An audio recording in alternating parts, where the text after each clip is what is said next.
So we have a lot of quantitative people here. So I'm going to start with a math question. I'm a partner with FF Venture Capital. We have $38 million in capital under management. We have a 5,000 square foot fitness office. We have 12 employees, 3 interns, and we're hiring 3 more people now. So on $38 million and a standard 2.5 and 20 fee structure, how do we afford that? So the answer is we're fortunate to have really good returns. We've been actively investing since 1999.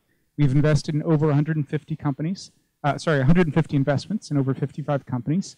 Fortunate to have some of the best returns in the industry. And that's what pays for it. We are reinvesting our profits in the business in order to build the institutional player focused on the seed and Series A space. Some of our better known companies, Quigo, which was acquired by AOL for north of $340 million. Cloud, which we led the seed round, now valued at the multiple hundreds of millions level. 500 picks in Canada, we led the seed round, are on the board, doing extremely well.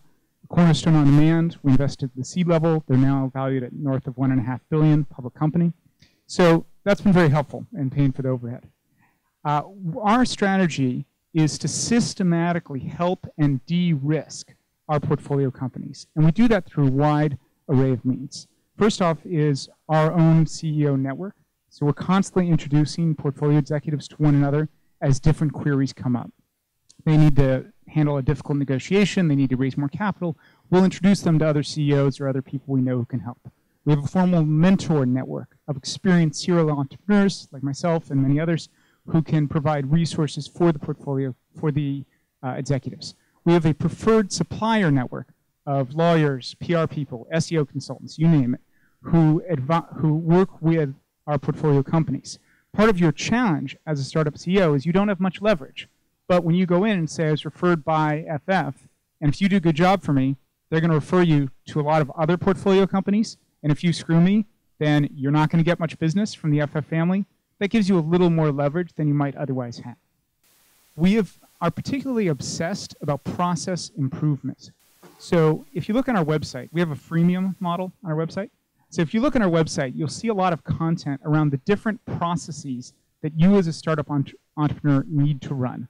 All entrepreneurs need to call the subroutine of recruit a new person, call the subroutine of set up a new office, call the subroutine of set up books and records. So we've documented how you execute each of those processes, and we share those practices with the entrepreneurs. And you'll see some of that on the website, but the real material you have to pay for by taking in hundreds of thousands of dollars from us. So we particularly focus on finance. We have a number of people who work as the outsourced CFO of our portfolio companies. For some reason, we get very few CPAs coming to us seeking to raise capital. It's sort of the wrong culture.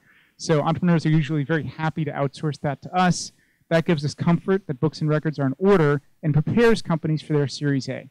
Because we know that the finances are in order. There's nothing that will scare off Connor Perkins, Graycroft, other later round VCs who have invested after we have invested in companies. We have a person focused on recruiting, introducing our companies to talent as the need arises. We are now hiring for a hacker in residence, we're hiring a designer in residence, and we're hiring a PR lead in residence. And the mandate of those people is provide those functions internally to FF and then work with the portfolio companies on an as-needed basis to help them be more successful in each of those functions. Lastly, I have a side job, which is I'm founder and chairman of Harvard Business School Angels of New York. We are part of a broader initiative at Harvard to promote entrepreneurship in the Harvard community. Although our angel network in New York is relatively new, we are, to my knowledge, the 3rd largest angel network in New York measured by number of paid members. Our members collectively have invested $1.8 million in 8 companies, and that's in the last 12 months. In building Harvard Business School Angels, I had to think about what do we focus on. It didn't make sense to focus by industry or stage like most angel networks. So we particularly decided to launch an initiative focused on identifying and supporting women and minority entrepreneurs. I would like to say that's out of altruism, but it's not. It's out of returns.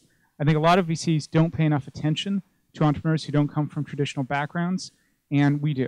So we have a formal program geared at helping people who may not be as plugged into the VC networks to raise capital from our angels. Details at hbsalumniangels.com.